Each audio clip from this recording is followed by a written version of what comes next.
सत साहिब भाइयों एवं बहनों, आज मैं आपके लिए एक बहुत ही ज्ञानवर्धन युक्त वीडियो लाया हूँ। इस वीडियो में आप जानेंगे कि श्री ब्रह्मा जी, विष्णु जी, शिव जी 3 गुण से युक्त हैं, सदगुण, रजगुण, तमगुण। इसको संत रामपाल जी महाराज जी सदग्रंथों को दिखा करके प्रूफ कर रहे हैं।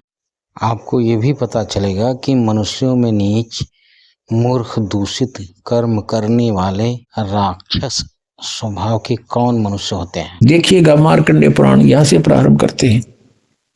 गीता प्रेस गोरखपुर से प्रकाशित है। सचित्र मोटा टाइप गीता प्रेस गोरखपुर से प्रकाशित है। ये प्रकाशक एवं मुद्रक है गीता प्रेस गोरखपुर, गोविंद भवन कार्यालय, कोलकाता का संस्थान। ये इनके फैक्स और फोन नंबर है। इसके 123 पृष्ठ पर देखिएगा। 122 से शुरू करेंगे पहले हम, यहां देखना। अब मार्कंडे जी बोले मुने, अब यहां पढ़ेंगे हम 123 पे। इस तरह स्वयंभू परमात्मा की 3 अवस्थाएं हैं। रजोगुण प्रधान ब्रह्मा, तमोगुण प्रधान रुद्र, सत्व प्रधान विश्वपालक विष्णु हैं। यही 3 देवता हैं और यही 3 गुण हैं। स्पष्ट हो गया। ब्रह्मा विष्णु महेश कहो ते तीनों गुण कहो, रजगुण कहो ते सतगुण कहो, तमगुण कहो। यही 3 देवता हैं और यही 3 गुण हैं। इससे बढ़िया कंसेप्ट तक है, हम क्लियर होए को ना, फिर भी और दिखाएंगे। अब ये कहता है कि ये तीनों गुणों से जो रहा है, इसका निमित्त कारण मैं हूं।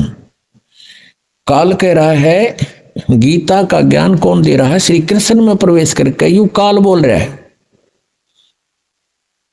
और ये कह रहा है कि ये जो कुछ भी ये हो रहा है ना, रजगुण से ब्रह्मा जी से भी उत्पत्ति, यानी सभी जीव इस रजगुण के इंजेक्शन लग जाने से, इसके प्रभाव से हम संतान उत्पत्ति करते हैं। यहाँ की फिर ठाट बाट की जो इच्छा करते हैं रजोगुण के दबाव से, श्री ब्रह्मा जी के दबाव से। और फिर सची थी एक दूसरे ममता मोह हमारी फंसी हुई जीव के बस का नहीं। और फिर संहार तमोगुण से, शिव जी से। ये तीनों कहता है मैं इसका मुख्य कारण हूं, मेरे ही कारण हो रहे, क्योंकि इसको श्राप लगा हुआ है 1 लाख मानव शरीरधारी प्राणियों का निताहार करने का। कहता है इन तीनों का निमित्त कारण मैं ही हूं, पर मैं इनसे बाहर हूं, इनसे न्यारा हूं। 21वें ब्रह्मांड में, और इस एक ब्रह्मांड के अंतिम छोर पे रहता है, गुप्त स्थान पे। उसके लिए देखिए शिवपुराण, संक्षिप्त शिवपुराण, और ये गीता प्रेस गोरखपुर से प्रकाशित है। इसके अनुवादक हैं हनुमान प्रसाद पोदार। गीता प्रेस गोरखपुर से ये प्रकाशित है और मुद्रित है। इसके 110 पृष्ठ पर आपको दिखाते हैं। रुद्र संहिता और संक्षिप्त शिवपुराण, पृष्ठ 110, और 9वां अध्याय समाप्त होता है इसके लास्ट में। इस प्रकार ब्रह्मा, विष्णु तथा रुद्र, इन 3 देवताओं में गुण हैं। रजगुण ब्रह्मा, सतगुण विष्णु, तमगुण ये शिव जी शंकर। परंतु शिव गुणातीत माने गए, वो इनसे न्यारा है, गुणातीत, इनसे अलग। ये काल है, सदा शिव कहो, महाशिव कहो, काल कहो, काल रूपी ब्रह्म कहो, ये वो अलग है। श्रीमद देवी भागवत और कंसेप्ट क्लियर करते हैं, जो संस्कृत सहित है, और बम्बे श्री कृष्ण दास वेंकटेश्वर प्रेस से मुद्रित है। ये देखिएगा, श्रीमद देवी भागवत है ये। अथ श्रीमद देवी भागवत सभाष्टिकम सहमात्यम, खेमरा श्री कृष्ण दास प्रकाशन, बम्बई 4। यहां से ये प्रकाश, इसमें संस्कृत भी साथ है। इसका हम 3रा स्कंद देखते हैं। अथ श्रीमद देवी भागवते भाषा टीका युक्ते 3य स्कंद है प्रारंभते। इसके 11 नंबर पृष्ठ पर हम आते हैं। 5वें अध्याय का ये 11 नंबर पृष्ठ है। 5वें अध्याय का 8वां श्लोक पढ़ते हैं। इसमें संस्कृत भी साथ है। इसमें कोई बात खत्म हो जाती है, कोई नो कहे कि नहीं।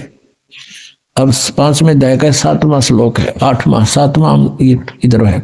हे माते, यदि हमारे ऊपर सदा आप दया युक्त हो, शंकर भगवान कह रहे हैं, तो हमको तमोगुण में किस प्रकार प्रदान किया है? ब्रह्मा रजोगुण और हरि सतगुण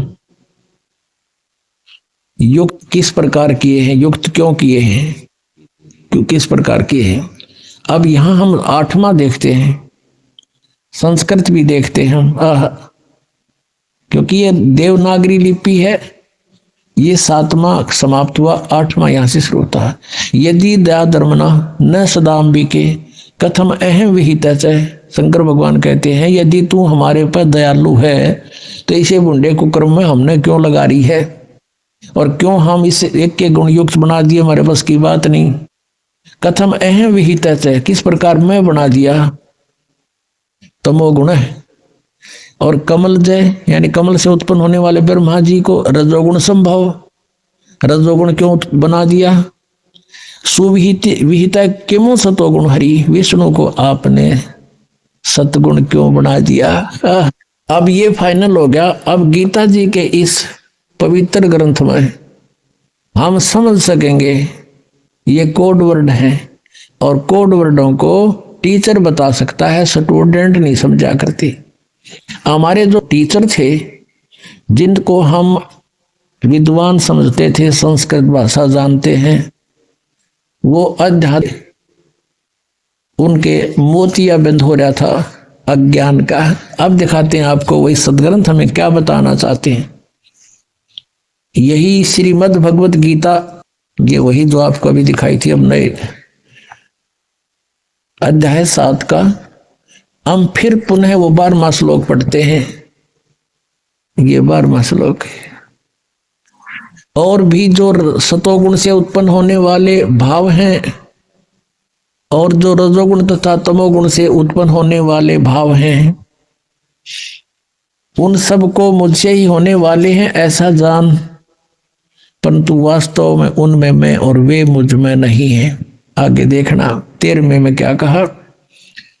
गुणों के कार्य रूप सात्विक, राजस और तामस, इन तीनों प्रकार के भावों से ये सारा संसार प्राणी समुदाय मोहित हो रहा है। इन तीनों गुणों से परे, रजगुण ब्रह्मा, सतगुण विष्णु, तमगुण शिव जी से परे मुझ अविनाशी को नहीं जानते। ये कहते हैं, काल कहता है, ये ब्रह्मा विष्णु महेश से ऊपर मुझे नहीं जानते, सारा संसार इन्हीं तक सीमित है। अब 14वें श्लोक में क्या कहा है, क्योंकि यह अलौकिक अर्थात अति अद्भुत त्रिगुणमयी मेरी माया, रजगुण ब्रह्मा, सतगुण विष्णु, तमगुण शिव जी के द्वारा फैलाया गया जाल, ये बड़ी दुस्तर है, बड़ी खतरनाक है। और जो व्यक्ति मुझको निरंतर भजते हैं, वे इस माया का उल्लंघन कर जाते हैं। यानी जो ब्रह्म साधना करते हैं, वो इनसे ऊपर उठ जाते हैं, इनसे अधिक लाभ प्राप्त करते हैं। जो ब्रह्मा विष्णु महेश से ज्यादा लाभ, वो महास्वर्ग में चले जाते हैं। इसका भाव ये है। अब देखियो 15वें श्लोक में, 7वें अध्याय के 15वें श्लोक में गीता जी में कितना कमाल कर दिया। माया के द्वारा जिनका ज्ञान हरा जा चुका है, त्रिगुणमयी माया, रजगुण ब्रह्मा, सतगुण विष्णु, तमगुण शिव जी से आगे वो किसी को मानने को तैयार नहीं। इनकी बुद्धि वहीं तक बंद होगी। इनके द्वारा जिनका ज्ञान हरा जा चुका है, रजगुण ब्रह्मा, सतगुण विष्णु, तमगुण शिव जी द्वारा, माया द्वारा, और इनसे आगे किसी की भक्ति नहीं करते। उसके विषय में कहा कि असुर स्वभाव को धारण किए हुए, मनुष्यों में नीच, नराधमा और दूषित कर्म करने वाले मूर्ख, दूषित कर्म करने वाले मूढ़ लोग मुझको नहीं भजते। यानी इस सीधा सा अर्थ हो गया कि कोई भजने की बात है, ब्रह्मा विष्णु महेश की पूजा करते हैं, वो ये गीता ज्ञानदाता कहता वो मुझे नहीं भजते, क्योंकि ये काल बोल रहा है। मानव शरीर का मुख्य उद्देश्य होता है कि मोक्ष प्राप्त करें। इसलिए हम सभी को चाहिए कि जब हम आध्यात्मिक सफर की ओर चलते हैं तो पूर्ण ज्ञान प्राप्त करें। इसके लिए संत रामपाल जी महाराज जी वो प्रथम और अंतिम विकल्प हैं। उनके सत्संगों को सुने, इसी तरह का वीडियो मैं आगे भी लेकर आऊँगा और उस पर आप ध्यानपूर्वक लगें और सुनें।